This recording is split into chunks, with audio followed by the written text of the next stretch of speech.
We wondered.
Okay.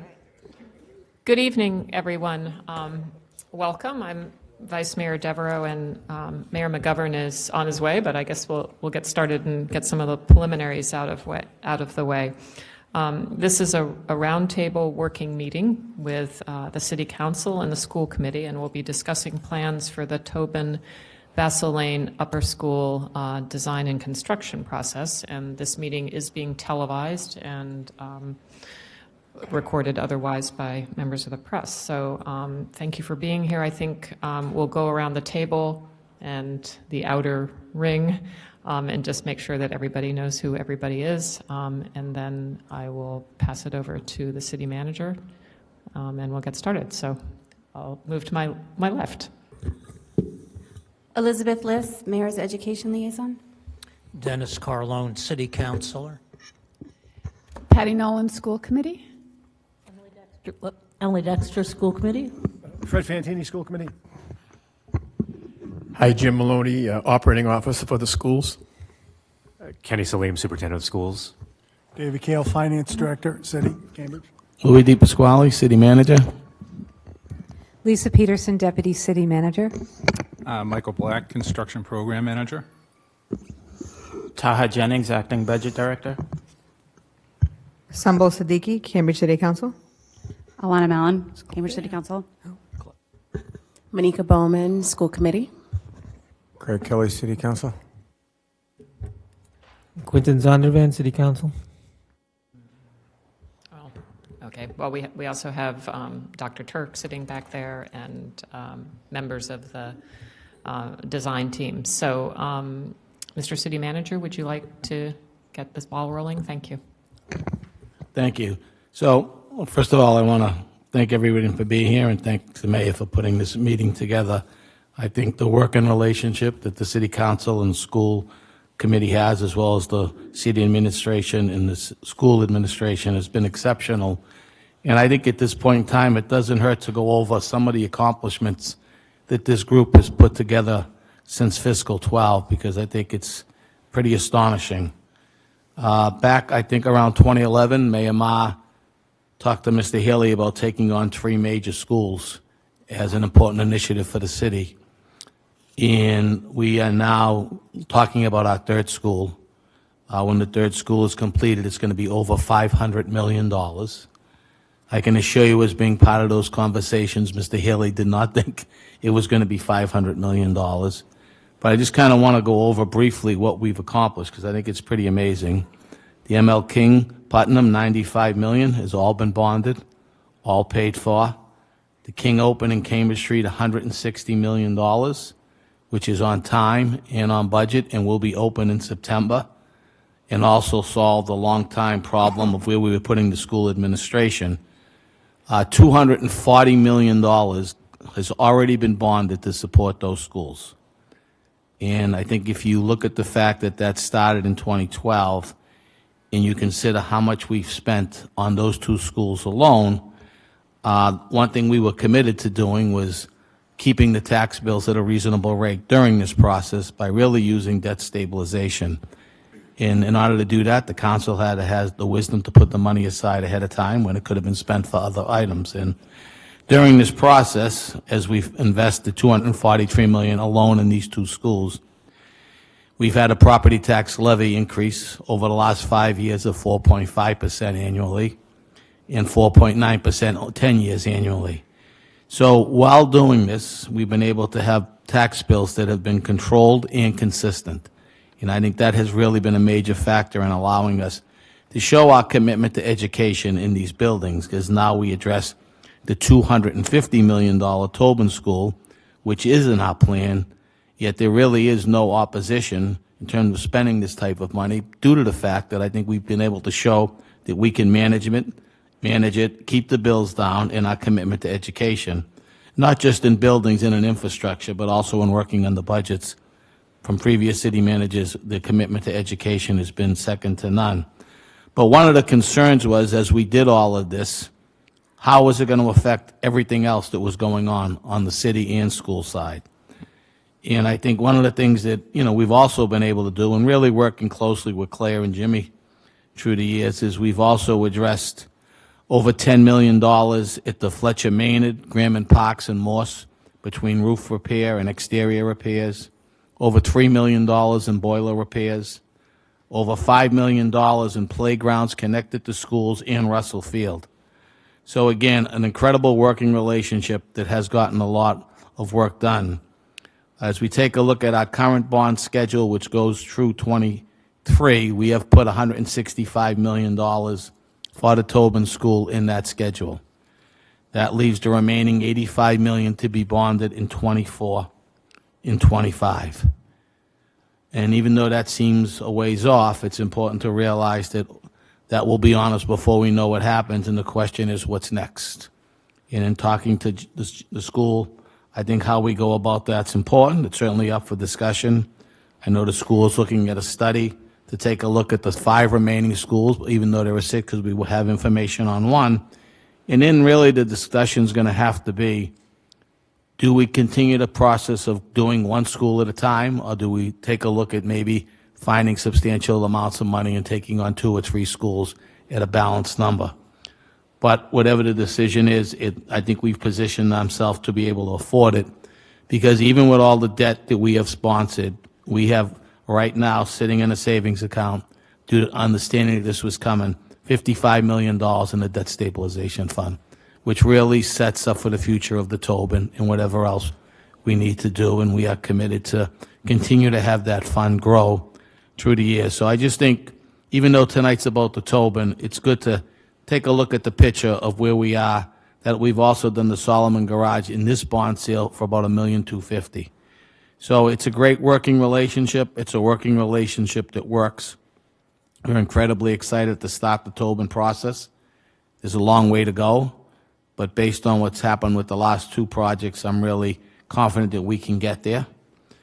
And as we talk about the Tobin, I'm going to turn it over to Lisa Peterson, but I really want to thank the council, the school committee, and the school administration for their open dialogue and their support that we've had with one another in terms of putting the city in a position that I can tell you no city anywhere is talking about $500 million in schools without 1 penny of state subsidy. So it's something we can be proud of, but I'm also proud of the fact we've done it without burning the taxpayers in the city. And it's something that the children of this city will be able to use these buildings for a long time. So now I'm going to turn it over to Lisa Peterson, who's the project manager from the manager's office, and to discuss the Tobin School. Thank you. Thank you, Lou. So good evening. So tonight's meeting, really the purpose of tonight's meeting is to really give an update on where we are with the Tobin Montessori and Vassar Lane Upper School. And we very briefly, we're trying to take a lot of very complicated information, and we have about a 10-minute presentation from CDM Smith to really talk about the geotechnical and subsurface conditions of the entire site, the Tobin and the field. We're doing it in a very abbreviated way, but they're here, and so if there's more areas that you want to go in depth, certainly we're able and people are available to go in depth about that.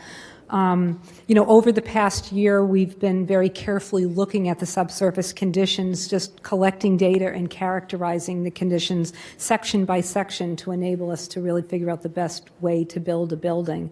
I think that people know that as a lot of West and North Cambridge, this is a clay pit, and it was a municipal dump that was capped, and it is a safe site the way that it is. It totally a safe site, but anytime obviously we need to make sure that when we're excavating and we're building a school that we're doing it in the safest way possible, and we're very confident that we can accomplish that, but we really want to be able to talk through that.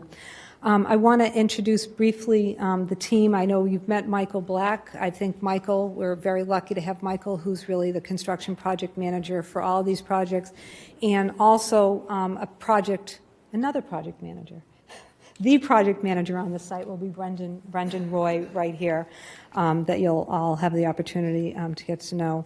I wanted to say where we are. I think, we have recently selected Perkins Eastman, their team, as the architect for this site and for this project, and we're very excited about this. This is the same firm that did the Martin Luther King Putnam Ave Upper School, which we're very proud of the team, and we're really looking forward to that. They will be working with CDM Smith as we move forward to the next stage on the feasibility study.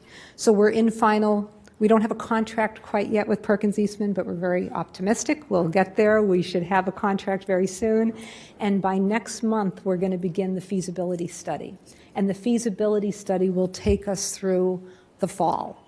So it is no decisions after we complete the feasibility study, and I can talk a little bit about what we'll be doing during the feasibility study and what kind of data and what kind of input we really want from everybody during that period. But there are no decisions that have been made about where the school sited or whatever, and there won't be any decisions that are made on that until probably the end of the year, after we've been able to have a lot more dialogue about the needs and the costs as well, and what makes sense from an urban design perspective. In terms of the feasibility study, this is when we're really, really the goal is to have a campus that's home for each of the schools, the lower school, the upper school, that will have preschool and after-school community schools programs, looking at the field and the open space to make sure that that it is a really positive open space, because since we don't know, we're also really looking at what the best location for the school will be. We are looking at whether we should be repurposing and reusing the existing facility. We're looking at whether or not we should be even reusing portions of it and adding onto it. We're looking at demolishing the building and putting it in the same area close to Vassal Lane, and we're also looking at whether there's a new site on the field area that we would put a school on the Concord Ave edge. So we're looking at a variety of options, and for each of those options, you're looking at the subsurface conditions and what you would need to be doing in terms of foundations or whatever to support that. I also want to say, part of this plan, we're building a underground stormwater storage tank, what will be over a 1 million gallon tank. So that is included. That has always been a part of the West Cambridge and Huron Ave program, to be able to collect stormwater. So that will be integrated into that as well, into the program as well. I do want to be clear, we are targeting net zero emissions building for this, just as we have for the King Open School, which we're really very proud of. And we will look at whether we can achieve net zero energy on the site. It's a hard thing to achieve, but what we will do, net zero emission, which is no use of fossil fuels. So whatever we would be getting from electricity would be from, hopefully, eventually from a sustainable or renewable use. I think with that, I guess I do want to say, in terms of timeline, we do plan on the students and faculty moving out of the building in June of 2020. And we are right now anticipating the opening of a school for September 2024. Now, we haven't done the feasibility study, so the dates could change based on, this is a really complicated project and complicated site, but we are feeling, that 2024 is a good date for the facility to be open.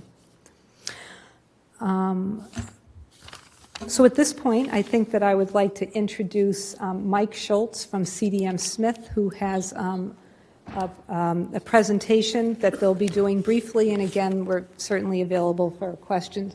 And I don't know if you want to sit down here, or do you want to do it from there? Yeah, why don't you sit down? Kate Murphy is going to join me. Yeah. The green light means the microphone. You need to speak into the microphone. Good evening. Everybody hear me okay?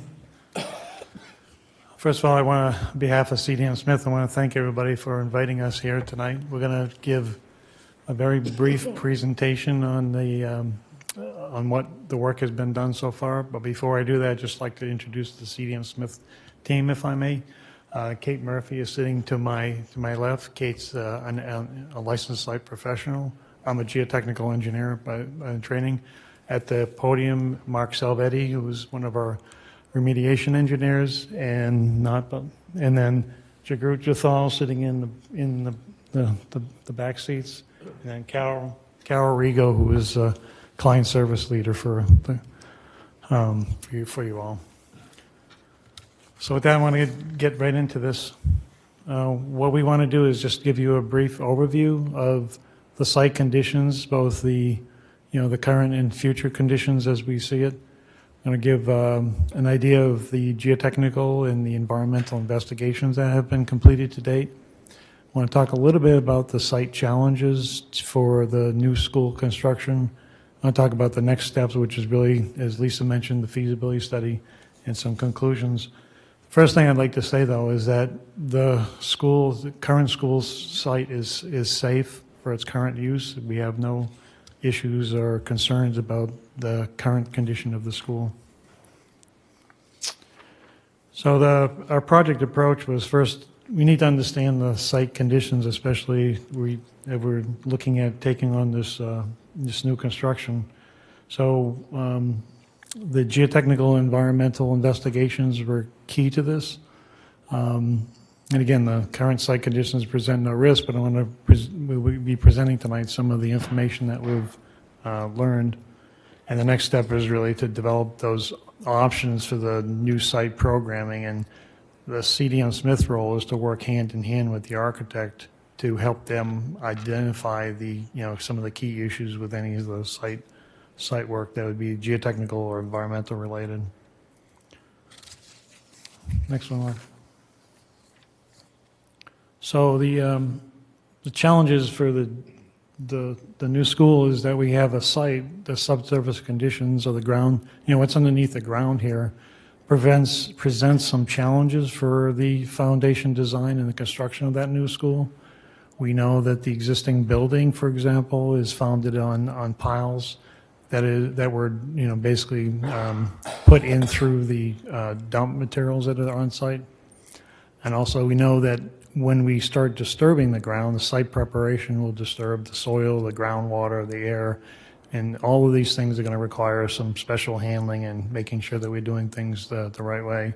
I'd like to say, though, as shown in this box up here, the engineering tools and the technical expertise, we have no qualm about being able to meet these challenges. These are things that have been done and will be done appropriately and safely here to protect the students, the community, the construction workers, and the environment. So I'm a geotechnical engineer, so this is what I do. So this is the things I want to talk about. Mark, go to the next one. The site has very interesting history. The site was once used for clay mining. Many locations in North Cambridge that were used to mine the Boston blue clay, which is kind of famous in the area, at least to engineers like myself. And after the mining pit was depleted, let's say, the clay, this big hole in the ground was used as a municipal dump. And we use the term municipal dump because it was back in those days, there was no such thing as landfills or municipal solid waste facilities. And then over the dump, once it was filled in, the Tobin Field and the Father Callahan Playground were built in about 1938, and then the school was constructed in about 1971. If you go to the next one, Mark. This is just a site overview or an aerial view of the site. I'm sure many of you are familiar with the site. On the left, you see Fresh Pond Parkway, Concord Ave on the north side, Vassal Lane on the south side, the Callahan Fields, and then the school itself in the lower portion of that blue area. So just to show everybody. This next picture or aerial view is, I want to point out the outline of this yellow outline. That line represents the information that we have that shows where the outline of the dump was. So that was also I'm going to call it the outline of where the edge of the clay pit was. So inside of that yellow line is the area where we did soil borings, both through the waste materials and through the clay and into the bedrock. We did test pits to visually classify and characterize the materials. We installed monitoring wells to assess the groundwater level and quality.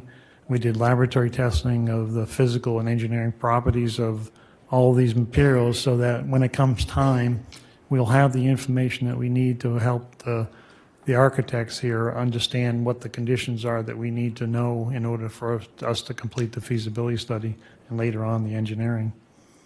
We'd like to emphasize that the absence, the yellow line can also be viewed as the area within which the waste exists. So outside of that line, especially near the residential areas on the east, that line is really where the edge of the clay was. So there's no waste beyond that yellow line, right? So I think it's important to note that. Next one, Mark. So this is kind of an ugly picture, a couple ugly pictures of what we found, and just to characterize the waste fill material. So underneath the school and in the field areas, we have something like 18 to 24 feet of this thick waste material, and it goes as deep as about 30 feet below the ground surface there. And at the property line at the armory, it's about 10 to 22 feet thick and extends to about 30 feet below the ground surface.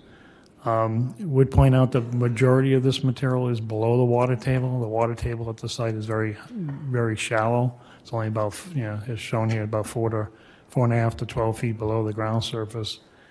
And you can see by the pictures in the upper right and the lower right are basically materials that were taken out of the test pits. And so we dug these test pits and we characterized the material in there. So you can see there's a lot of debris and the material in there. You can also think about the age of this material. This material has been in the ground for an awful long time. So a lot of the organic materials and stuff have naturally degraded over time, and that's kind of the result of what we see. The other thing is that we did go all the way down to bedrock here, and bedrock here goes from about 32 feet in the center of the site to about 92 feet in one corner. So it's important again to know that from the feasibility study. So now I'm going to turn it over to Kate, who's going to talk about the environmental conditions. Hi. So Mark can go next. So just to go over the current conditions of the site excuse me, is managed under the Massachusetts Contingency Plan, the MCP, and those documents that are listed up there identify the current conditions and that it is safe under those current conditions. There's no contact with the underlying waste material. There's 3 feet of clean material over on top of that. We're not seeing volatile organic compounds, VOCs. Those have not been identified on the property. The constituents that we are seeing, primarily PAHs, and metals are not volatile and they're not mobile. They're bound up in the soil. There is, in the existing school, there is a subslab ventilation system, which is protective of the indoor air. And there's been a number of studies in the past that have looked at that condition. And as part of our most recent sampling, we did do 2 more rounds of both subslab, so collecting samples right underneath the building, and then samples of the indoor air. And that has documented that there are no impacts to the indoor air from the underlying waste material.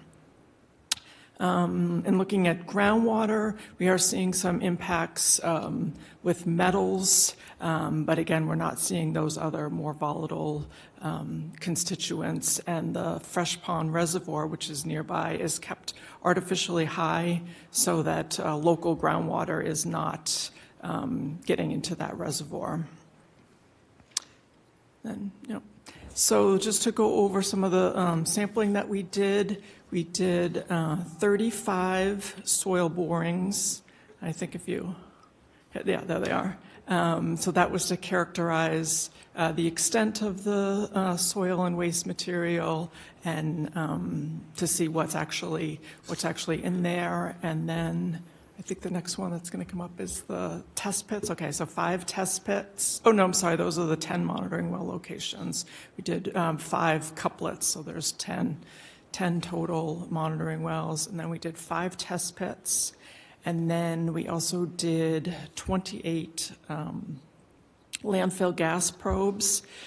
So the organic constituents in the waste material, when it decays, it can produce some landfill gases. So we did these probes to see, to kind of look at the nature and extent of that. Most of the soil gas probes were put on the perimeter of the site, just outside that waistline, and all of those showed no landfill gases in them. The few that we did within the waste material, some of those did show some levels of methane associated with them. And then, so just to go over, kind of summarize what the results that we found out there and what the impacts of those results were. The constituents that we are seeing in the soil and the waste fill material is the metals, SVOCs. EPH stands for extractable petroleum hydrocarbons. Those are the constituents that we have found above the Mass DEP standards. Again, we're not seeing those volatile compounds, and we have not found PCBs. The impacts of that moving forward during construction would be that there's going to be special handling required and disposal and possible treatment of that material. And then looking at groundwater, metals is the only thing that we've seen that is above those standards. The other constituents, we're not seeing those above standards. And again, PCBs, we're not seeing them at all. And the impact of that is during construction dewatering, that there will be some treatment required. There'll probably be a permitting process for the discharge of that water, so there'll be some treatment during construction that will be required to meet those permitting discharge limits.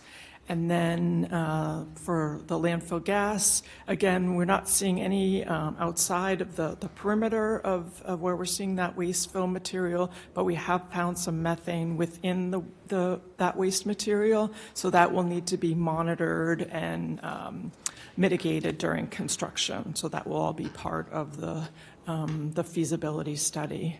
And with that, I'll toss it back to Michael to go over kind of the challenges in the feasibility study. So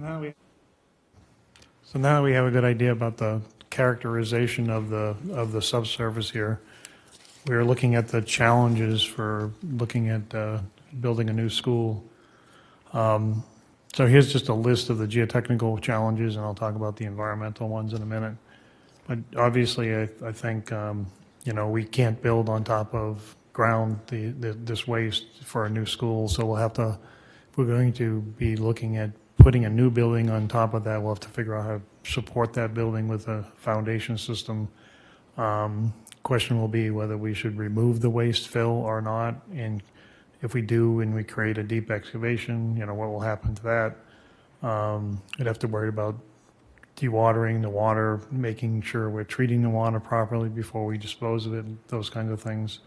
The other thing we'll be looking at in the feasibility study is perhaps it might be better to leave the material in place and to stabilize it in place. There's a lot of good history of recently being able to solidify or stabilize that type of material in place. That could be used for stabilization of the waste material, as well as being able to provide perhaps support of buildings and those kind of things. But you can tell these are all alternatives that may come up and need to be considered. So briefly to talk about the environmental challenges. Of course, we all want a safe project, so the first thing will be how are we going to protect the people working on the site, the construction workers. Will be, I'm assuming, we've already made the assumption there'll be a lot of air monitoring and things like for gas venting. I mentioned treatment of water, for example. This is done routinely now. Any water that's coming up or going to have to be taken off of the site will have to be treated to be able to meet a discharge standard before being discharged off the site, and there's different ways of doing that. Certainly, we anticipate there'll be measures to control on-site, any dust or odors and those kind of things. One of the challenges is that the waste extends underneath the Armory building beyond the property line. So we'll potentially be looking at ways to isolate that from the school property, to make sure that, what's theirs is theirs. And then any waste removal and in situ stabilization options will be evaluated. One of the things that we will be doing is looking at the sustainability of these issues because, to excavate the material and send it off-site, we have to have a proper disposal place for that. The mere fact that you're doing that creates environmental challenges in terms of trucking and air pollution and those kind of things. So those things we're assuming will be weighed during the feasibility study. And certainly we're looking at actions to prevent any long-term future exposure. And as Kate said, all this will be managed in accordance with the provisions on the Massachusetts contingency plan. So really our next step, and I'm almost coming to the end, is really to look at, it's really trying to optimize the conditions we have at this site with what the architects come up with in terms of what we want to create on the property. And we'll be working very closely with them to be able to look at the different alternatives as we go forward in the feasibility study. And we will consider all the options. And of course, part of those options are environmental considerations, but the other part of that is also cost. How much is it going to cost us to do these things? And is there a better, way to do this?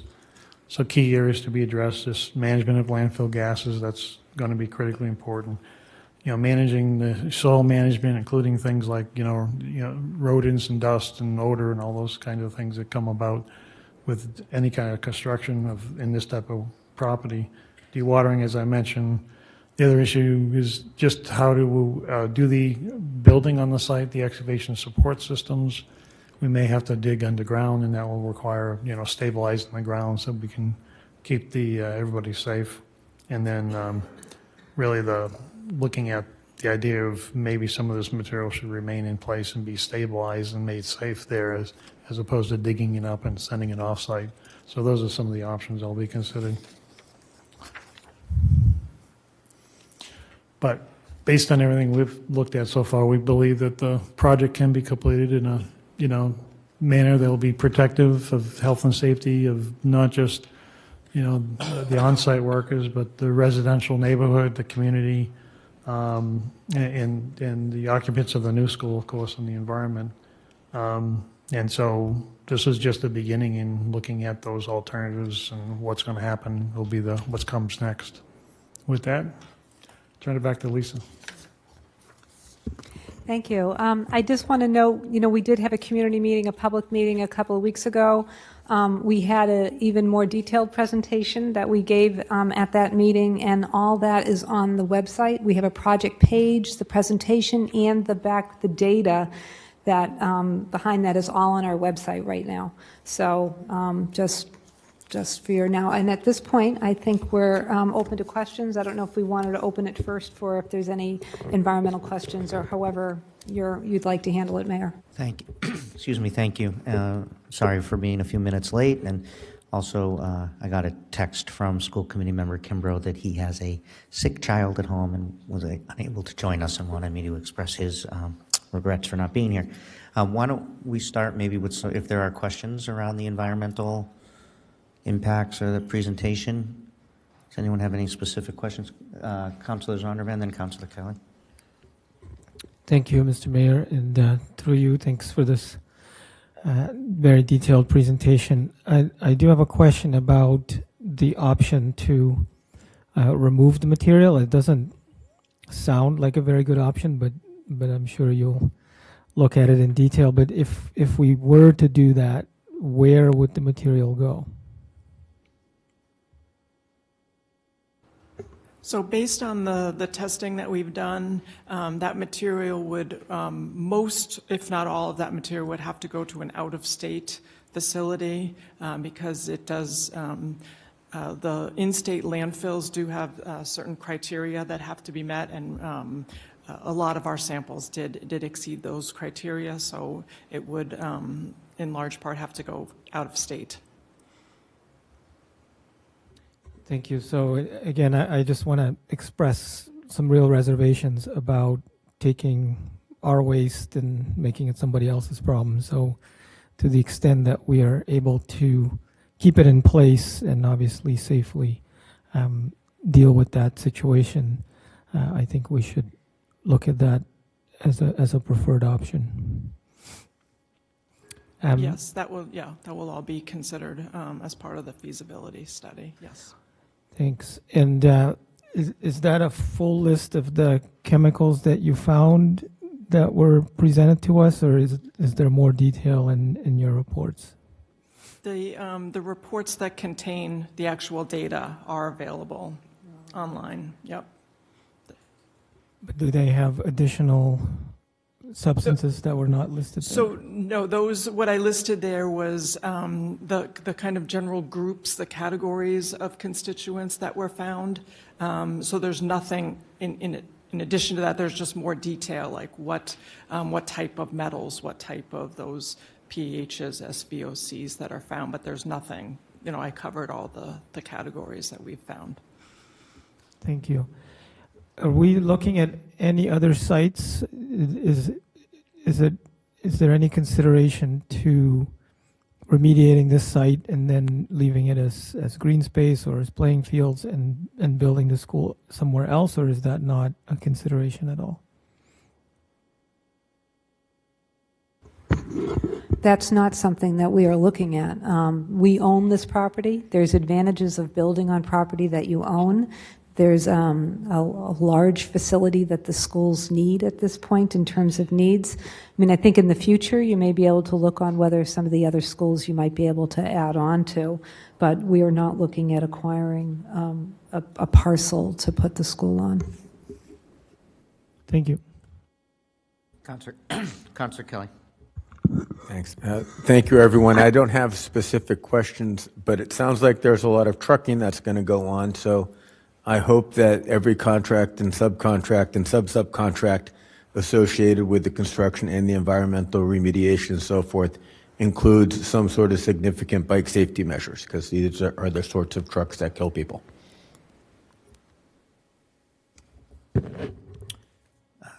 Committee Member Nolan? I know, I'm going to get a school committee member in the mix of this. I'll come back to Councilor Carlin. Trying to mix it up a little. Thanks. I appreciate this, and we'll look forward to looking at the reports, because I think we had a meeting, so we couldn't be at the community meeting at the Tobin, which sounds like a really good meeting. And thanks for doing that. Look forward to more of those community meetings, because I know that community would like to know what's going on. As someone who lives only a few blocks away, I also know we lived through the Armageddon of about 5 years of reconstruction of Huron Ave, so anything that we can do to make sure that we minimize the disruptions in the neighborhood would be great.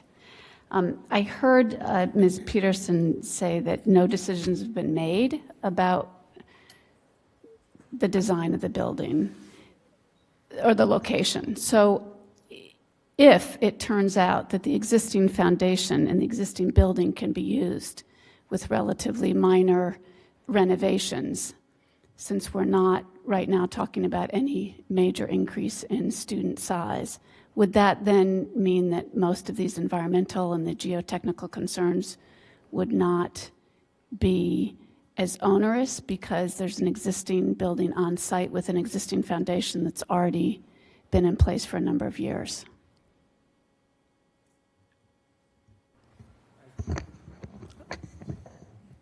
I can answer part of that question. In terms of the foundations, I mean, we have all of the as-built drawings from the existing school, and just my being at the school for the public hearing and looking at that structure, the structure is well built and well founded. So if we choose to, I think, to me, there's a good possibility that we could stay there, but they'll have to be evaluated further. And I have to say, the reason I say that, if people are aware, in 2006, there was a major analysis of every single one of our school buildings by an outside consultant. The Tobin was more in the middle of the pack. Two of the schools that were the worst are the ones we have now replaced, which is the Putnam Ave facility and the Cambridge Street facility. There was also the MSBA, which is the Massachusetts School Building Authority, did the same thing in 2006. Same thing, this building was in the middle of the pack.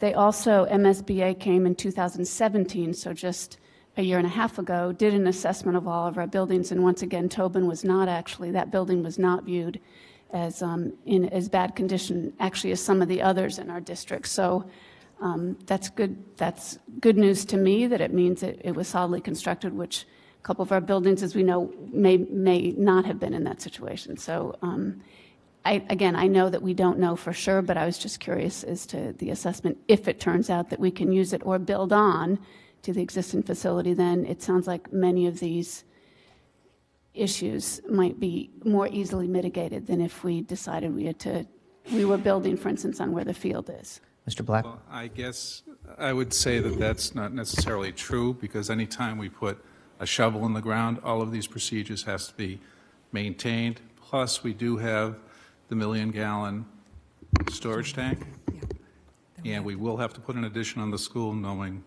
what we know about the project. So we are still going to do a significant amount of excavation, stabilization on the site. So all of the problems that we have to overcome, we're going to have them, whether it's a small renovation, excavation, or a big.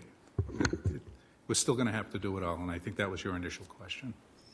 Yeah, I also just wanted to add that if we decide to do geothermal wells, we'll need to do excavation for the geothermal. I mean, we'll explore other options as well, but again, there's going to be a certain amount of excavation that will need to happen, but I think we all agree that we'd love to be able to minimize the amount of waste that we would take out of the site, but that we'll have to see how the feasibility study comes out. Is this building, am I wrong in thinking this is one of our few buildings that's all electric? Which means that it's right now fossil fuel free if we just use renewable energy. So there's actually, it's maybe not net zero, but it's a fossil fuel free building if we just pay for that renewable energy upgrade, which we can do through the Cambridge Municipal Aggregation Facility. So we could meet many of those goals with an existing, right, okay. Yeah, I mean, I do think the facility needs to be renovated, right, and needs to be rebuilt. I don't think there's any question about that, including probably its electrical systems or electrical, and the school does have needs for additional space, so there will be. Yeah. You're talking more about the foundation. I'm just talking about the entire removal and rebuild, which we did in our other two facilities, which were in much worse shape by a number of fields. And even if the electrical systems have to be replaced, that's very different than if you're taking an existing oil-based or gas-based facility and transferring it to electric. So I have Councilor Carlone, Vice Mayor Devereaux, School Committee Member Bowman, and then Councilor Siddiqui. Thank you, Mr. Mayor.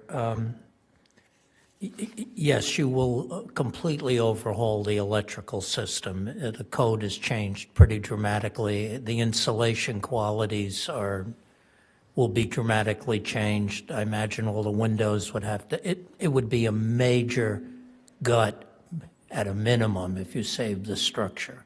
And usually the cost of that approximates what new construction is. What struck me, well, thank you for the presentation. It's the second time I saw it, and some things clicked this time that didn't click the first time, which is positive. The fresh pond height, maintaining that height, things fail. We know that. And maintaining the height, I imagine, could fail too. So that's why I'm asking, not expected, but could happen. So I realize the training center, the federal training center, I can't remember, National Guard. The armory is part of the slop collection. And so no matter what we do on our site, we're still going to have that same problem of the water filtering in that direction from the armory. Are we considering a slurry wall or something between our site and that site? I would imagine we'd have to. It's no big deal. I'm just saying if we want to prevent that, at least from our site. And is there any, the reason why I'm asking, is there any reason to consider that along that whole stretch along the parkway and the park? to have a slur? Does that add any protection? We might end up considering some type of containment wall or a slurry wall or other. That's very commonly used. I actually did my master's thesis on slurry walls, believe it or not. It was many years ago. But that is a possibility. But when Kate was saying the water level in that reservoir is kept high so that any groundwater wants to flow away from the reservoir. I understand. But if something, for some reason, if that water level were to come down in the reservoir, I mean, the water flow does not happen very quickly. So I think there'd be ample time to take a contingency measure and to remedy it. Yeah, fix the problem before there was a serious Okay. issue with the reservoir. I feel better. Site selection of a future building, if it is relocated, and I realize it might not be, having foundations is a wonderful thing, no pun intended, to build on. But I remember your presentation, yes, the middle of the old dump, I think about 30 feet down, you said, and then it slants toward the pond in the southwest corner. But I seem to recall there's a general slope from I don't remember the name of the street, Alpine, thank you, toward the pond.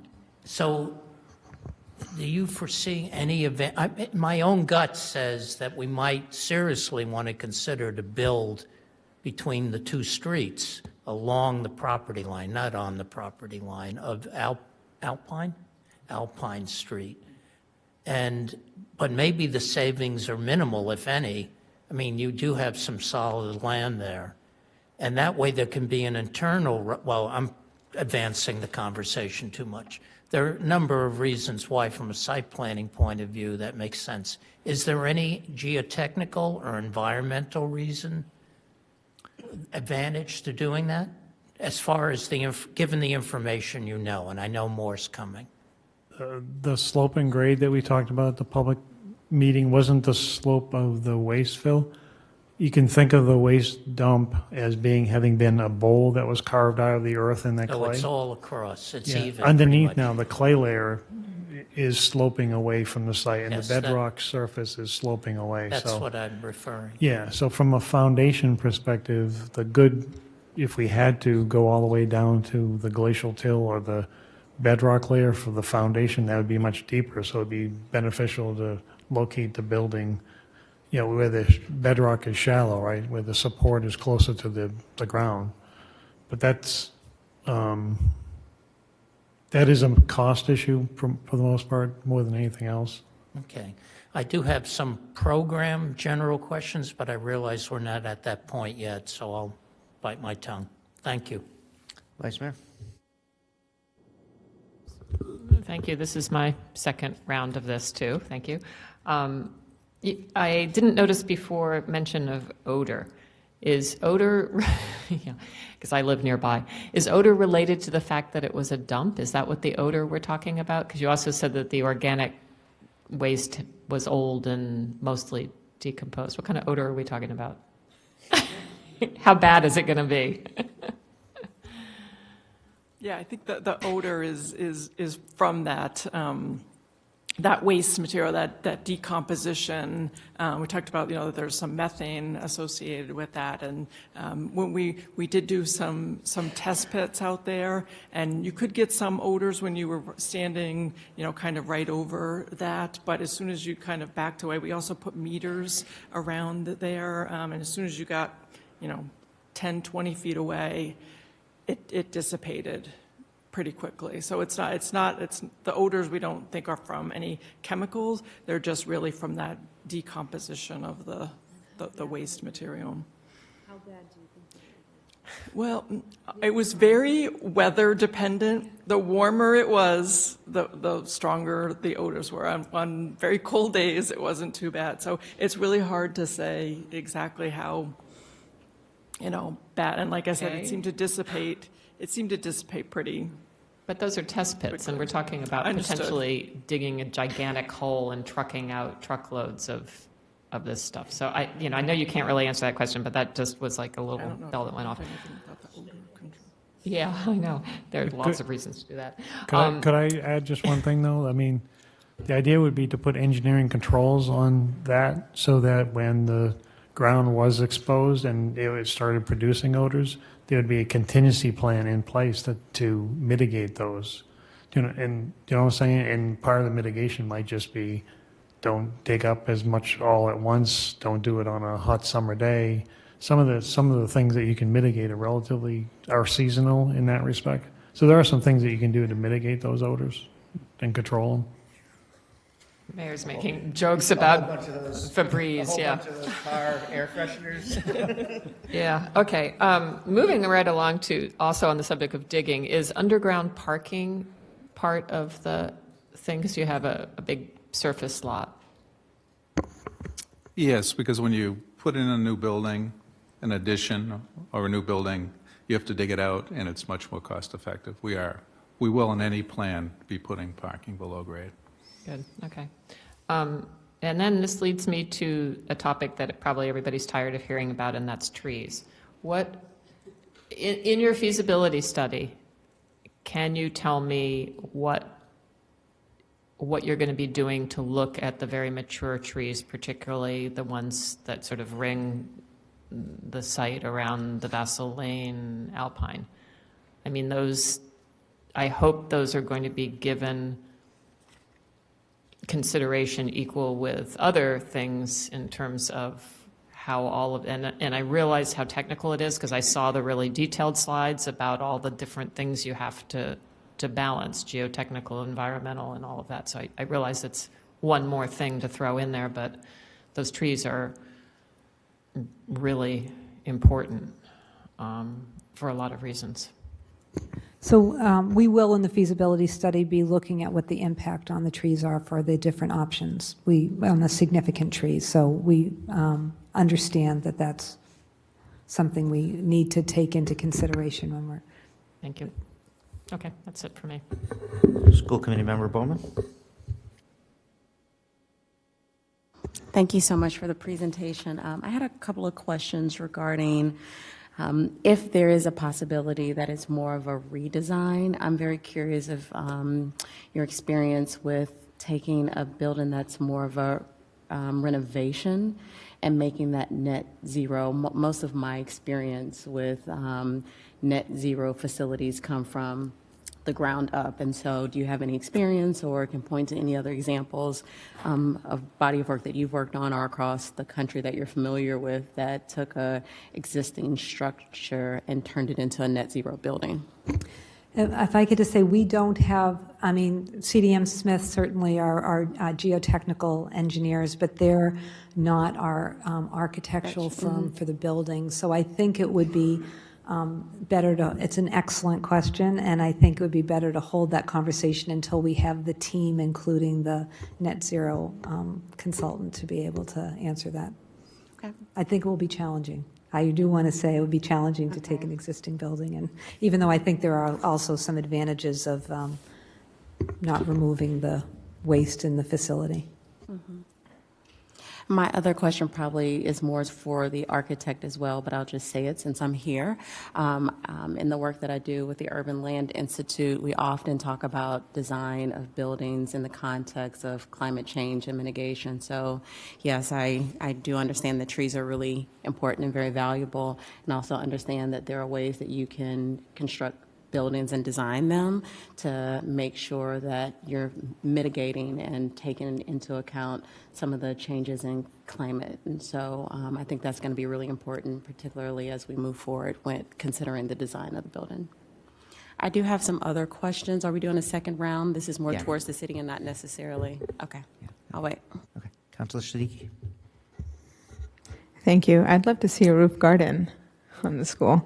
So two questions. They relate to some of the information that was presented by, I think, you, Miss Lisa Peterson, that were related to when the feasibility study would be done and the fall dates and spring dates. I think it'd be very helpful to have those dates, even if they're tentative, on the website. That'd just be helpful for us to follow along. And then on that note, when we're thinking about the feasibility studies and the results coming out, I'm trying to understand the timeline between when they come out and then the next steps, about how long will people, will we have enough community impact input into those results, and understanding, is it going to be a month, 2 month, 3 month process, and then the design's chosen? So, if you have that information, that'd be helpful. So right now, the goal is for the feasibility study to be completed in the fall, so say around October 2019. Now, I want to say during the feasibility study, during that process, you're meeting with many meetings. Jim Maloney heads it up for the school department in terms of scheduling all the user group meetings with the internal stakeholders and the families. We will be having community meetings to really be talking about neighborhood interest and desires and concerns, and taking that all into consideration. So I want to be upfront that there is, and looking at the options in a public forum as well. So the options will all be presented publicly, so that's important. Ultimately, the city manager will be making a decision on that, and we would expect that to be happening ideally by January of 2020. So if the feasibility study is completed by October, could be October, November, that within the next couple of months, we will need to be making a decision, because we want schematic design, the next phase of design to stay on schedule, to begin to start around with the preferred option, right? To be able to then begin the design with the preferred option in early 2020. Great, that's helpful. Yeah, I think I can't underscore enough the community piece in this. I think there's a lot of concerns, there's a lot of good questions, and so the more we can do outreach and make it so that that people feel there's enough public comment, the better. Thank you. Councilor Mallon? Thank you, Mr. Chair, through you. Just following on to that, the feasibility study, it seems like there's a lot of different options on the table, right? One is to keep the existing building, one is to add on, one is to move the site, one is to completely take down the building. And all of those things come with different costs and environmental impacts, and probably need to be carefully weighed and a decision made, right, with the preferred option that you were speaking of. I'm just curious how we get to that preferred option. Who makes that decision? Is it the community? Do we make this decision together? I'm just thinking about other capital plans and how options were presented. I'm really curious about how these options will be presented both to the City Council and the school committee, as well as the residents and neighborhoods and, parents of the Tobin Montessori and Vasilena, of which I am both. So I'm curious how we will get to that preferred method or preferred build once that feasibility study is done. Well, I can start, and then I can ask Michael if he wants to add on that. Part of working with Perkins Eastman is that there is, and we did have to make decisions based on the Martin Luther King School, so that could use that as a model, even though I think there'll be other options here, is that you are putting together some sort of rubric where you're looking at different options and then looking at them against. And again, I think some of this stuff is going to evolve. There's going to be public process. We're going to be taking in the feedback from everybody. The ultimate decision, I believe, with the Martin Luther King is made by the city manager about the decision on the school. I don't think the city manager wants to be making a decision that people, there's not consensus around, there's not general agreement about. So our goal, even though we won't be able to get 100% consent, maybe we will, but the goal is because we want there to be general agreement about what the school is going to be. But ultimately, the city manager will be making a recommendation for funding, so he will be making a recommendation for the proposed location as well. Proposed option. I have other comments, and did anyone else want to add anything? Well, just that you do bring up the number one problem that we had when we were looking at this project to start. We knew that there was subsurface problems. We knew there were a lot of options. We knew that the underground storage tank was a part of the project. We know the geothermal wells were part of the project. So the first decision that was really made that helped us was that the kids were going to move out in the summer of 2020. That kind of set the first peg in the ground, because we had to do that because of the logistical and the environmental control issues. But because of all those moving parts, it's going to have to be a very diligent approach to address it. One of the things that myself personally, when we first started this in 2017 and some of the initial test reports, we've gotten educated, I've gotten educated, so I'm hoping that as I've been educated through the process, that maybe the options are going to become more clear when you start evaluating. And that's kind of what usually happens, is that, like it did on the MLK, there was one scheme that kind of everyone felt was going, and when it was presented to the community, it eventually was the ultimate plan that was used. So right now, it's a moving target, and we're trying to keep an open mind, but there are a lot of different factors that we're going to have to do. One of the biggest factors is, if we do remove the soil, where we're going to bring it, because there's so much material on that site. If we had to remove it all, we might be going out a lot further in time, but we know that that's what we have to manage. And one of the other things is we're trying to get the construction manager on board. Hopefully, when the council gets the letter, that they'll approve it, because the construction manager is very important to our logistics of how we're going to remove the material from the site, where we're going to bring it to. While there are some regulatory issues about that, but the construction manager is going to help us to be able to talk to the people that are going to educate not only CDM Smith on where we can take it, but also the design team on different options available. So it's a huge moving target right now. Everything's on the table, and we'll be picking up the pieces and moving them around. Thank you. I certainly understand this is a really challenging site, and no matter which of these options get chosen, there is going to be some waste that is removed and need to go somewhere. And I know that the King School and the Martin Luther King Jr. School didn't have the same challenging options of having a clay pit and then also this, that being a dump. But were there other waste materials that needed to be trucked out of state from either of those schools? Does anyone? Yes, on both. Both of them. On the King Open, the soil, and we had a bigger problem on the MLK because most of the demolition of the building had to be shipped to Minerva, Ohio, the only place that would take it, because of the PCBs. So this is not a new challenge. No, it just is a perhaps different and maybe bigger depending on what we end up doing for the site. Yeah, we have a lot more moving parts to consider. I also have other questions that don't have anything to do with the environmental impact, so I will save them, but thank you for this presentation. And can I just add one point? Remember, obviously, we'll work with the community, we'll work with the school committee and the city council, but we can't do nothing without a vote of the city council for the appropriation of the funds. So ultimately, we'll make a recommendation, but obviously, we're going to need the votes of the city council to do anything here. So we are in this together. So are there further questions on the environmental portion of this before? I think we all probably have questions around the design and more of the process piece, but any more environmental questions?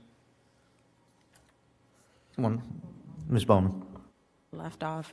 Can you just speak a little bit more about the elevated levels of methane found within the waste material and what impacts you foresee as it relates to moving that material? Any experiences you've had in the past, and how did you mitigate for them? I'm just kind of curious since, it's never a good thing to have elevated methane levels on a site. Right, and I can just start, and then maybe Mike can chime in on some of those. We do have some landfill gas experts. They're not with us today, but we do have some expertise in dealing with that. The levels of methane that we're seeing that is not something in common with some of the previous schools, and it's because of the organic nature of this waste trash material that's decaying. So the levels in the waste material, there was a few locations that they were pretty high.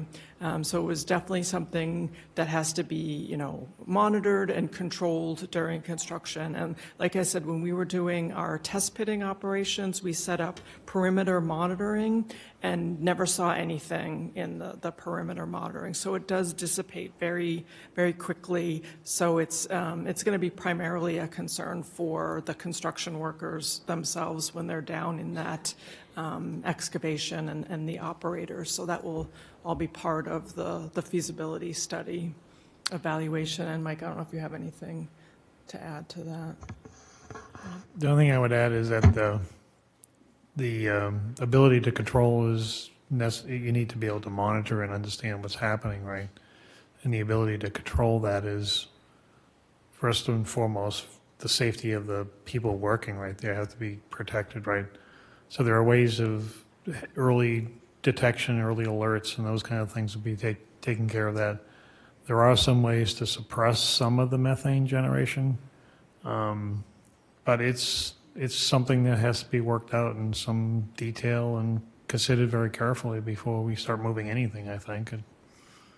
It's, you can monitor, you can make sure you're collecting the gases and, that kind of thing, but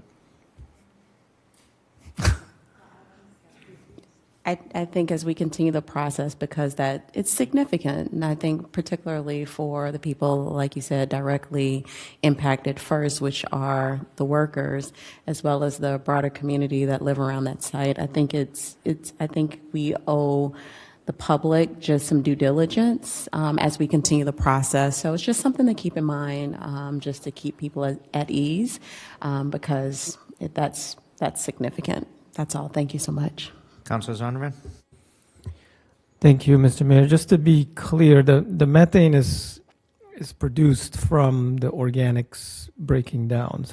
So it's not in and of itself a problem. It's really just other gases and materials that come with it, right? Because the methane itself is not terribly harmful. Correct, right. The methane itself is not toxic, and it's primarily it's very common what you would see in a municipal landfill where those gases are controlled. So it's not like toxic, like I said, like the chemical or anything like that. It just needs to be controlled during the construction. Thank you. And so help me understand how we would do geothermal on the site. Would that require removing the waste material and then putting new soil and doing geothermal in that soil, or would we do geothermal into the waste material? when we design and construct geothermal wells, they typically are drilled into the earth, and they sometimes can go fairly deep depending on the nature. The likelihood is if we went through the waste here, we would probably case through the waste, and the piping for the geothermal would go into the clay or into the bedrock here. Would be, we haven't looked at it in any detail, but that would be my first guess, I guess. Okay, so if I understand you correctly, if we leave the material in place, we would essentially bypass it and then do the heat exchange below it? That's correct, yeah. Okay, thank you. Okay, so we've got about, I know we started a little late, so we've got about 45 minutes or so. Why don't we open it up to questions or comments around everything else? Process, programming, design, all that other great stuff that we're all curious about. I got the Vice Mayor, Councilor Carlone. We can just, yeah, go ahead. Go ahead, Vice Mayor. Okay. Well, it is a little bit of an environmental question. This area is vulnerable to flooding, and I know we're going to put in this 100 million gallon stormwater. What, 1 million? Oh, okay, good. That's less big. I don't know. It's all a lot of gallons. Yeah. So I'm going to. You talked about having the students out of the building for 4 school years. It sounds like, and then does the installation of this underground storage tank and the restoration of the playing fields take additional time after that, or is everything finished by the fall of 2024? And is the building, I'm thinking about the current building, isn't, you don't go up any stairs to get to it. It's pretty much at grade. And in fact, there are things that are below grade because there are those classrooms that are below grade with their little playgrounds. How, in renovating that building, it seems like that would be tricky in an area that is known to be vulnerable to flooding in the future. To answer the first part of your question, the plan today is to make sure that all the construction is done during that time frame. In the presentations that we've had, some of the scenarios that you could have is that you could build the school on the field.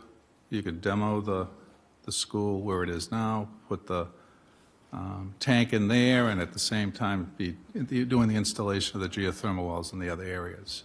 So that's one way. Another way would be, if it was a new building, is to put and again, and this depends on what we get from CDM, is that if you could dig in a hole 20 feet deep, why not go 30 feet deep and maybe have the tank and then the garage, then the building. So, I mean, all of these different concepts that we are going to look at, but the intent right now is to get it all done contiguously. Oh, good. Okay.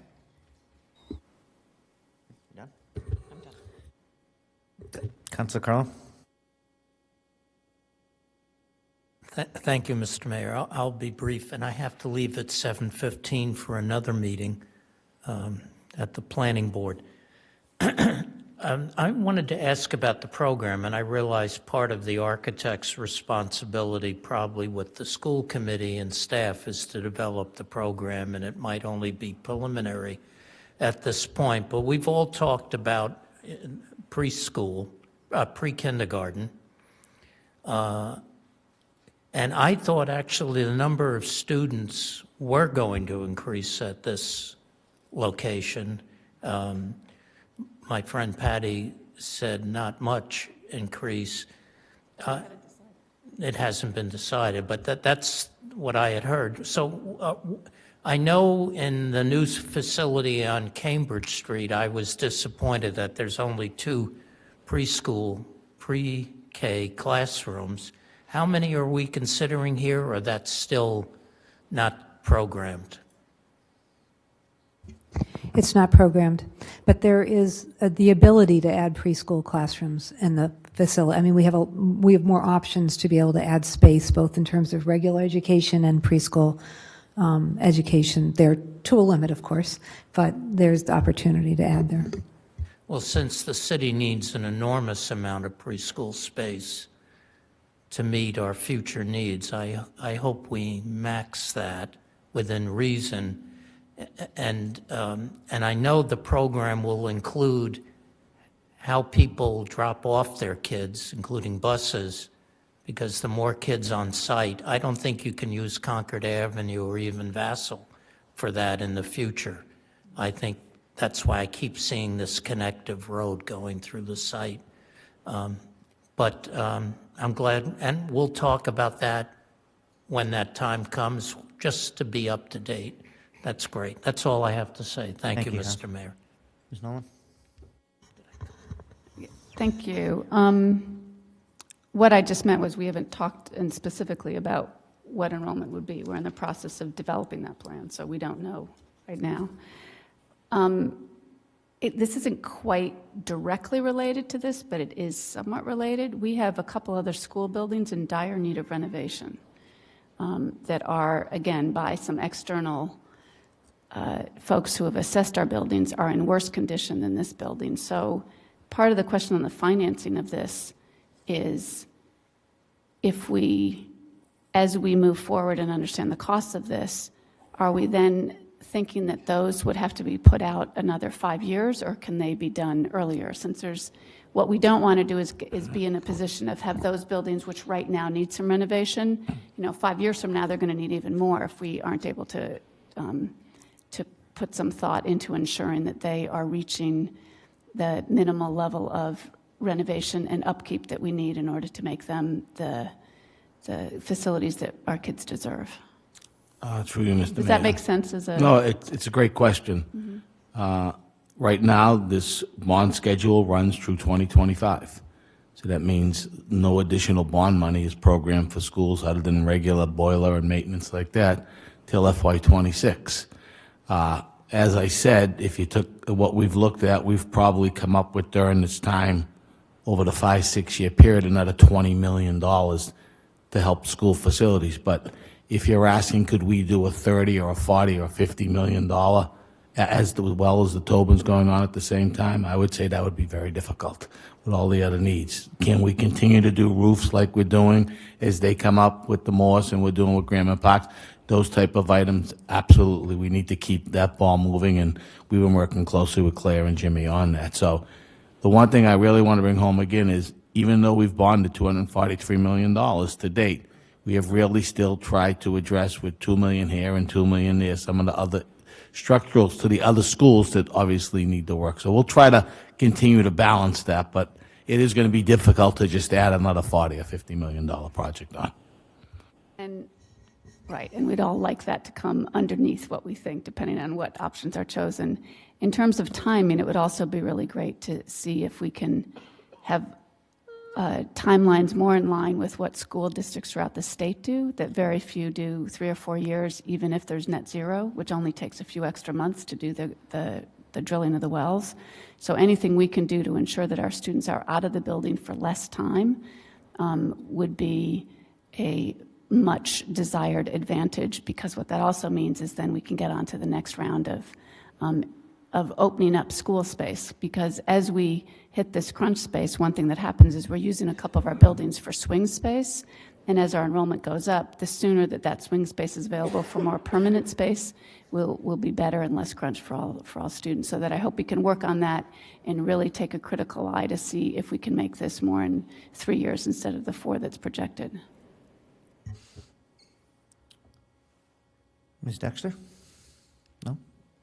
Councilor Simmons, anything? No? Councilor Siddiqui?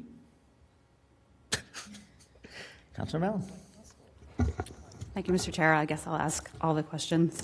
One of the things you mentioned in your opening remarks was the $250 million.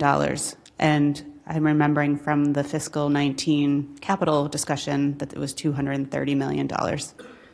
Am I remembering that correctly?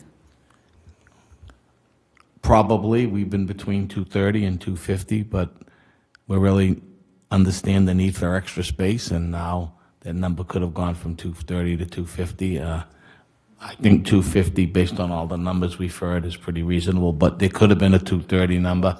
I've been leaning towards 250, to be honest, because I think when it's said and done, it'll probably be at least that. Okay.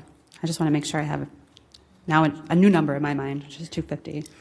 I know Councilor Carlone brought up the growth in the preschool, and I had asked this question of Mr. Maloney and Ms. Peterson before.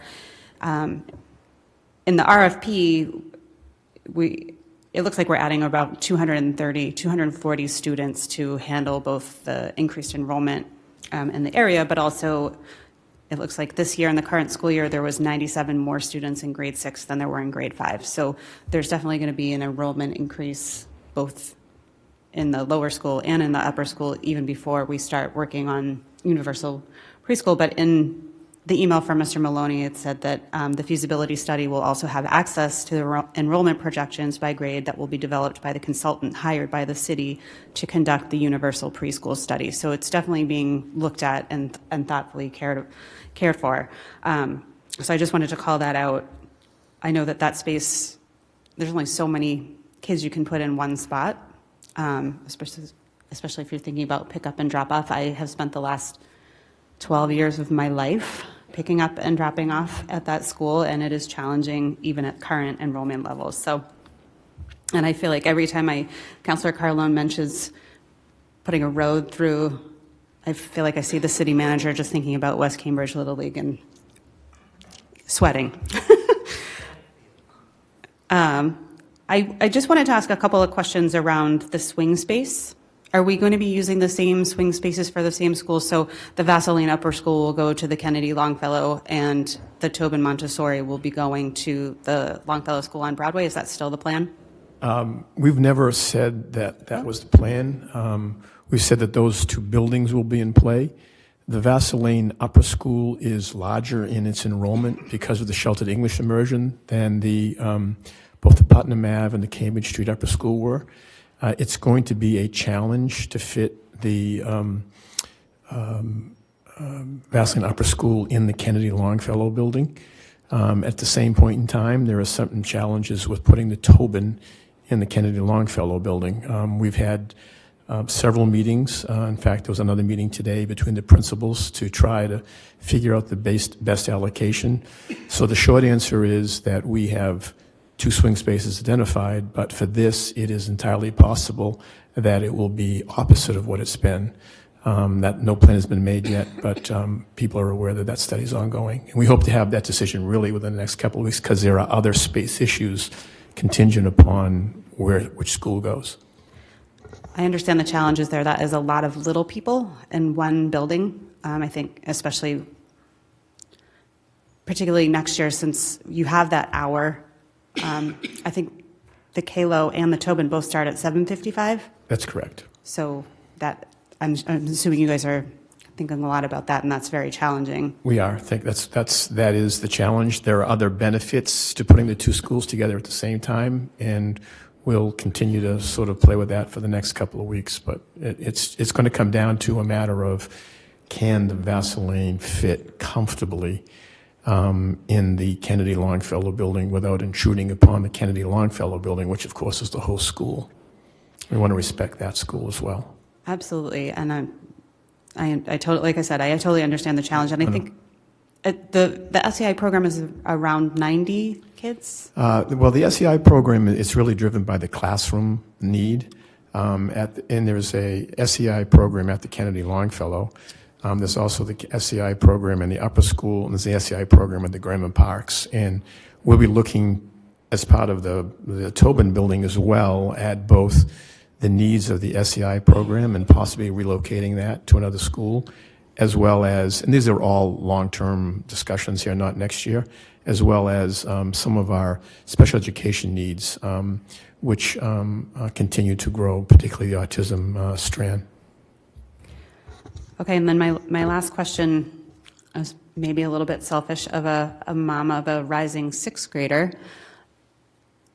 And I know that there's a lot of people that are in my position right now that are wondering, is there a possibility, given that the feasibility study might take a little longer, of there being an additional year, that it might not start in school year 20, but everyone might be moving a year later? Is there any possibility that there will be a lag of a year? I mean, that'll be part of the feasibility. Who knows? Our goal, of course, because of the needs of everybody involved, is to get the project started and underway and completed as soon as possible. The one good thing we can say to those children that are displaced, those students that are displaced for 3 years, is that they're going to eventually get to a beautiful, wonderful high school where they will benefit from previous construction works, and that's what we've told people, because we've had that same question from students, parents at the King, at the Putnam Ave, at the King Open, and at the Cambridge Street. So people are they usually say, oh, that's true, I hadn't thought of that. So that we can promise that when those children impacted by the swing space move get to the high school, they will have top-notch facilities.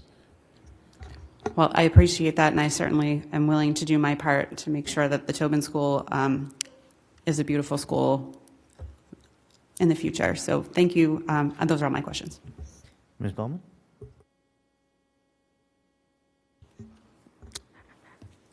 So I'm thinking about some of the challenges that we've faced with our newer buildings coming online and then discovering that we're pretty much bumping up right against capacity with these very new, beautiful buildings. And so I'm just curious, as we approach this new opportunity at the Tobin School, how are we thinking about approaching that so we're not in a situation where, you know, if we can just be honest, we're fighting with the city around space with after school versus, you know, our educational use and needs during the day.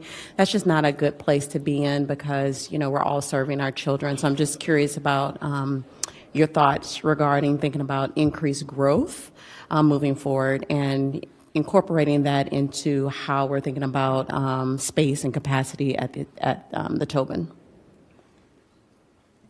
Yeah, I guess as I said earlier is that we are thinking about growth and there is more opportunity at the Tobin to be able to create more space. It will need to get fleshed out during the feasibility study, but just in terms of what some of our broad assumptions were, the existing Tobin school is 135,000 square feet, and we are estimating, including preschools or whatever we build, whatever we end up building, we're estimating that it would be like a 250,000 to 300,000 square foot facility. So we are over, in terms of our budget projections, we are over doubling the space there, and there's lots of needs there. So I just want to know, there's a limit, but we are really trying to think, just based on what we've been hearing over the years, that we're trying to build in extra capacity there. And I know design matters as it relates to how you even take that, you know, 250K space and how do you leverage it in a way that can meet a broader subset of needs. So look forward to continuing that conversation. The second piece, I don't know if this is more of a comment, but is building off of something Ms. Nolan spoke about. We know that there is significant inequities between, you know, the kids that get to be in the nice, shiny, beautiful buildings, which they deserve. They deserve to be in those buildings, as well as some of our students that, you know, have to wear a coat during winter because the heat's not working. And so I think that it would be beneficial for us as elected leaders, as city administrators, to start having those conversations so the public knows that we recognize that it's an inequity and start thinking about planning for the next X amount of years out. At least start having those community conversations so people don't think that we're not thinking about it or considering the needs of those kids that have a radically different educational experience than the ones that have the opportunity to be in our newer buildings. Mr. Chair, after he answers. I agree 100%. I think we can take a look at what we can do during this time, but it's also an opportunity to figure out how we want to move forward. Should it be one more school at another 250, or should we do 3 or 4 schools at 50 based on the needs? And I think in talking to Jimmy and Claire this week, we're going to put a study together that kind of says what do we need. But I mean, my guess is no matter what you look at realistically, you're probably looking at to really do anything around $40 million per school. Just so that's a gut, but I know I saw one school that said 25, but realistically, once you get in, so the question is, should there be a strategy of 40 to 50 and do 2 or 3, or 200 or 250 and do 1? And I think that's a discussion for the school committee and the council, us to all talk about, and we're certainly open to whatever we come for after the discussion. Councilor Simmons? Thank you. Through you to, I don't know who to ask, but of the individuals that are presenting, to kind of follow up something my colleague Monica Bowman had mentioned around the use of the schools. And I hear what you're saying about there's going to be double the size in this school building so that we'll have enough room for programming. But I'm not always certain when we say programming, whose programming it is. And so I really want us to be clear and flesh that out. The one thing that was delightful was when the first school was finished, I think it was the King building. What was not delightful was the fighting over the space in the building. And that was something that was very unfortunate, and I would hate to see happen again. I know generally on paper and in conversations we are very collaborative, the city side with the school side, but it doesn't always seem to be the case with our programming. So the school is tired and needs and deserves to be either remodeled or rebuilt. But when it's in this state, anybody can use it. Once it gets remodeled, only so many people can use it, or not all the groups that were accustomed to using it can use it. So I want us to be real mindful about how talking from the city side for a moment now, how community schools and some of those programs that have historically been in these buildings are treated once the building is all dressed up. I also want to be mindful about the community groups that get to use the building once the building is all dressed up, because I've seen that happen. We get, when the building's fallen down and you need a tetanus shot before you leave, anyone can use it. But once we make it real nice and tie it up in a bow, those same people that once had access no longer have access. And I just want us to be mindful when we make it a good building, it's good for everybody. Thank you. Thank you. Ms. Bowman? One last question. I'm wondering, do we have any reports on the status of women and minority-owned businesses that's been historically a part of all of the construction work that we've done to date? That could be on, of course, the interest is our, school projects, but I'm really interested if we can get a report, or if I can see, or you can direct me to a report that shows, were we able to meet some of our identified goals? Did our contractors meet their goals as it relates to bringing in women and minority-owned individuals onto their projects, as well as Cambridge residents? I know that we have those goals, but I'm very curious to see what the data would be over the past years that we've been investing millions of dollars into our city.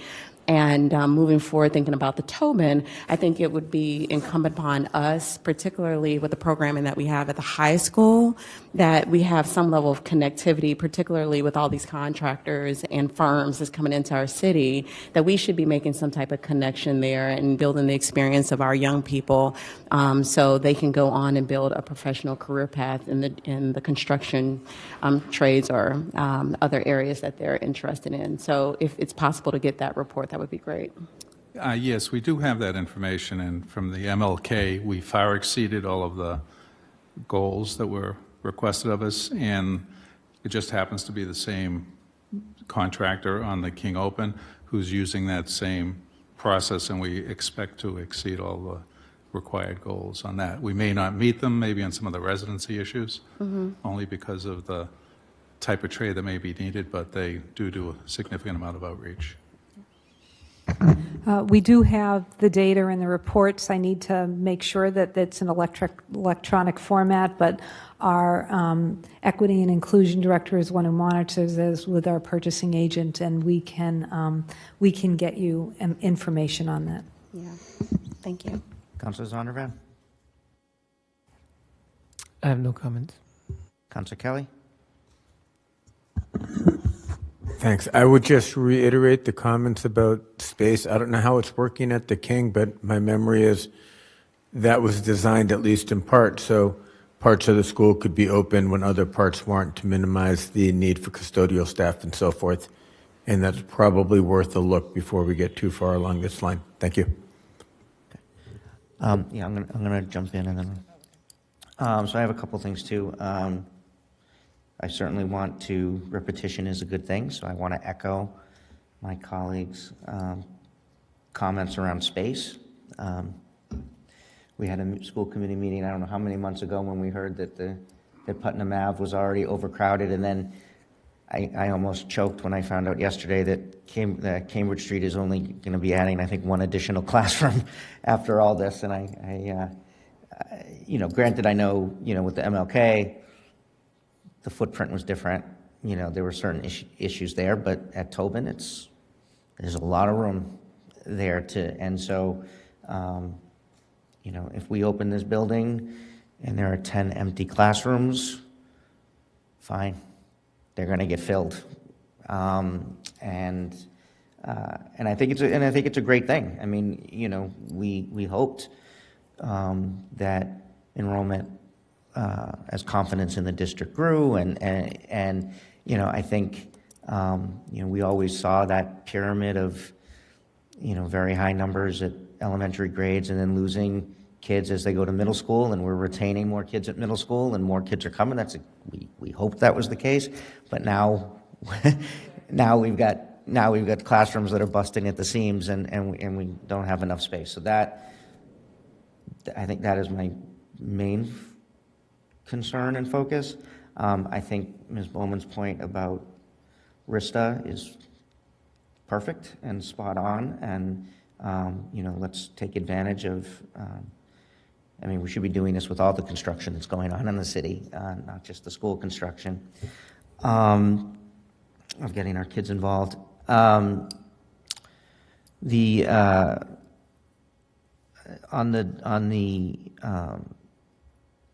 sort of where the kids are going to move, I do think, and I know it's only one more building at this point, but I thank Jim for the commenting on the Kalo. That's where my kids are, so I get an earful various times there. That this has also been. I want to recognize their school community. This has been very disruptive for them. That every few years you have a whole new group of kids coming in, and how do you share that space? Right? There's been, sometimes those relationships with some principals have been better with others, and things like that. So this has been. I just really want to give a shout out to the Kalo for their cooperation and flexibility, because it has been not the easiest thing for them as they're trying to build their identity and get enrollment up in their school. To have this kind of constant turnover it's been another challenge for them. I do hear the hard thing about doing any of this stuff is there's always some group of kids that have to go through it, and they have to. It's really hard to say. I feel really badly for the kids who, are going to end up in a swing space for their upper school years, and not get to walk across the stage that they were planning on, and disruptive. And I really feel I feel badly for them. I don't think there's much you can do about it, because even if you delayed it, it's the next group of kids that those parents are going to be saying, hey, can you delay it another year? And at some point you got to bite the bullet and do it. But I do whatever we can do to make that easier on those families. We should. One of the things I heard during the Huron Ave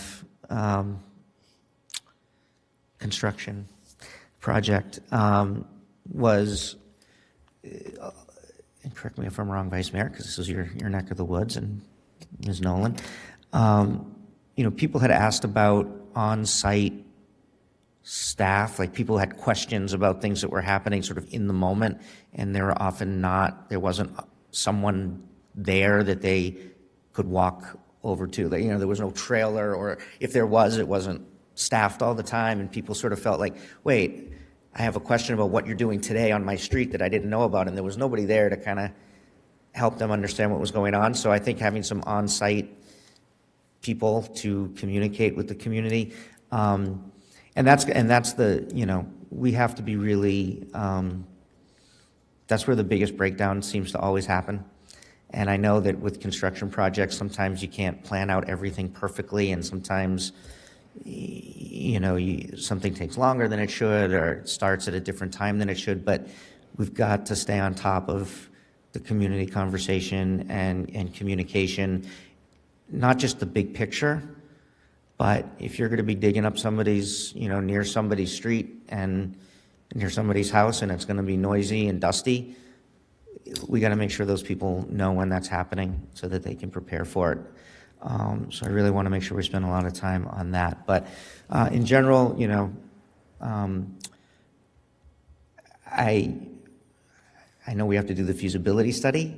I would love to see that building demolished, if I can say that on record. I just think it's ugly. I think, as with the Martin Luther King School, I think, no offense, Dr. Turk's over there, like, that was my building. But, it looks prison-like, in my opinion. And I just think, other buildings that we send our kids to send a lot of messages. And I would like, I know that's my own opinion, and architecture is, some people may think it's beautiful, but they don't have the mic right now, so I'm giving you my 2 cents. Is that I would really like to see a building that is worthy of our kids and our staff. And I assume that we will be, staff will be involved in the planning, certainly of the interior and the layout of the building. I mean, one of the cool things, the inside of Tobin, is that, they designed it with the classrooms around these communal spaces where people can work in the hall. I mean, that's, so I really hope that we're really involving the teachers and the staff at the school to lay this out in a way that they feel is most educationally sound and best for them as a community. So those are my pieces. The Vice Mayor had another question. Yeah, those are all great thoughts. I really appreciate this conversation and having the school committee members here too. Can you help me understand, how large is the new Cambridge Street School that's being constructed now in square footage? 273,000. Okay, so we're talking about a building that is that big or larger? Yes. Because you said it would be between 2 and, so that's The whole project.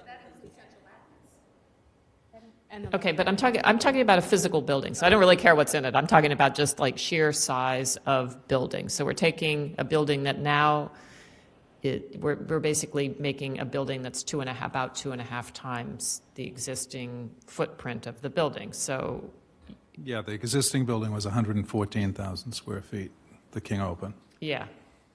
So I guess I'm trying to wrap my mind around wherever you put this building, how large it's going to look in relation to particularly these are mostly very small scale houses.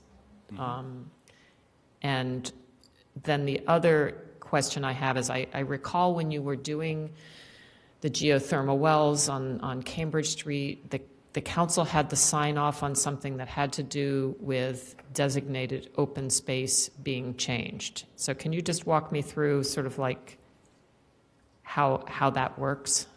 There's no Article 97 on the Tobin project, so we don't have to.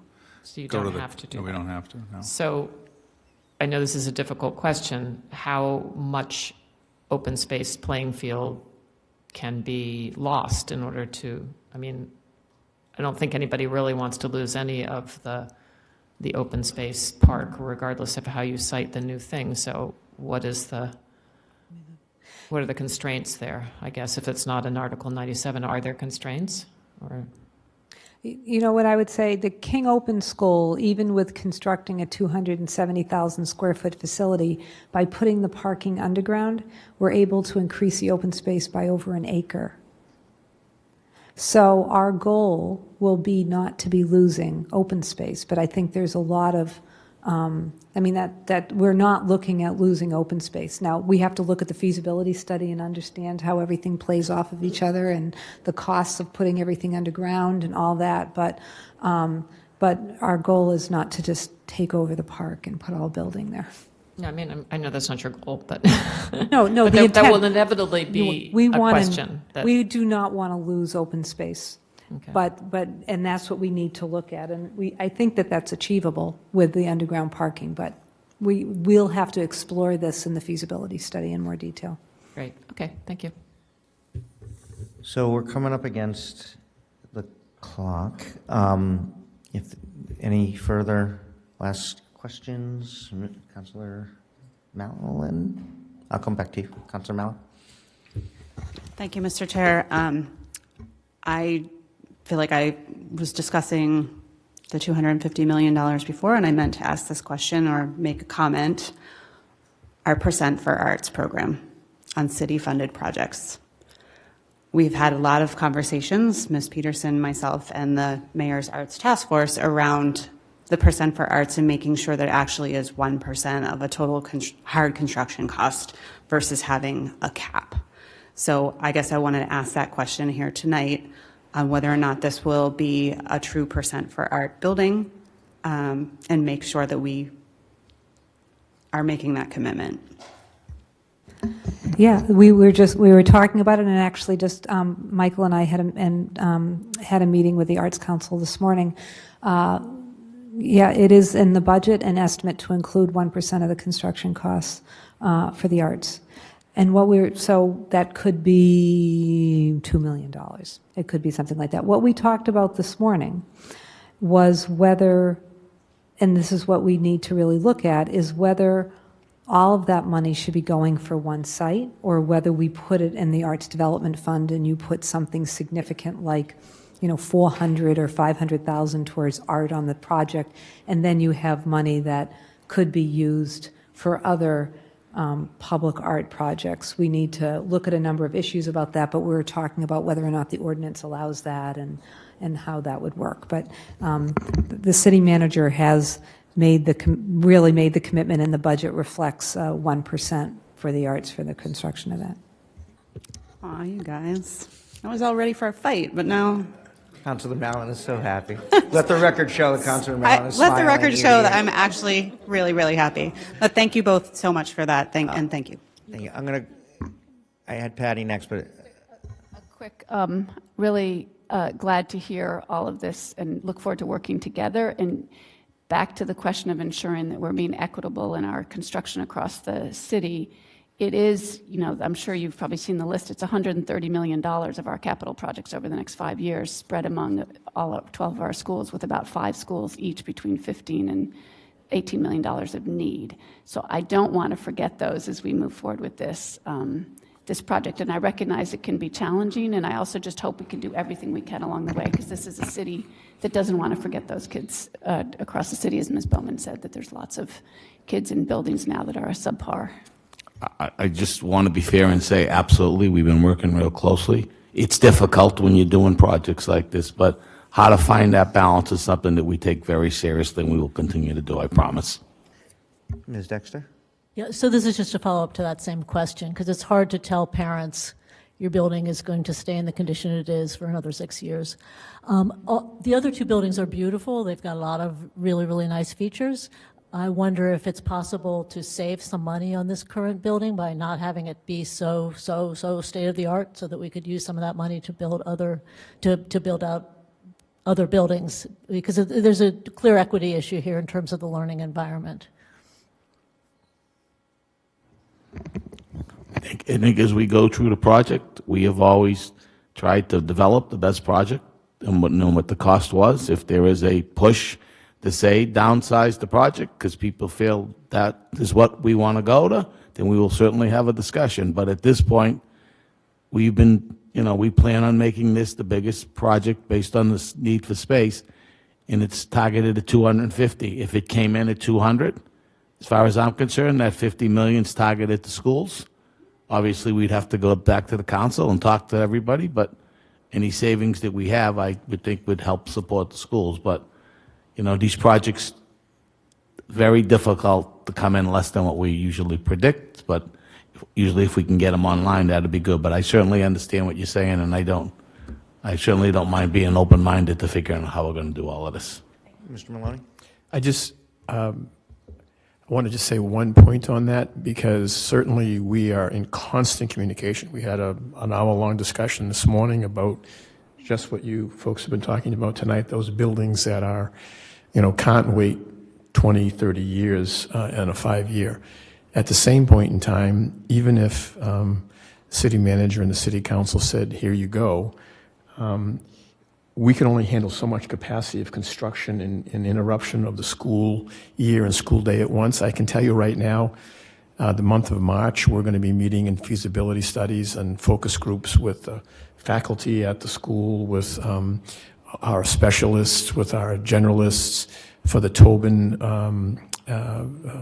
Vaseline.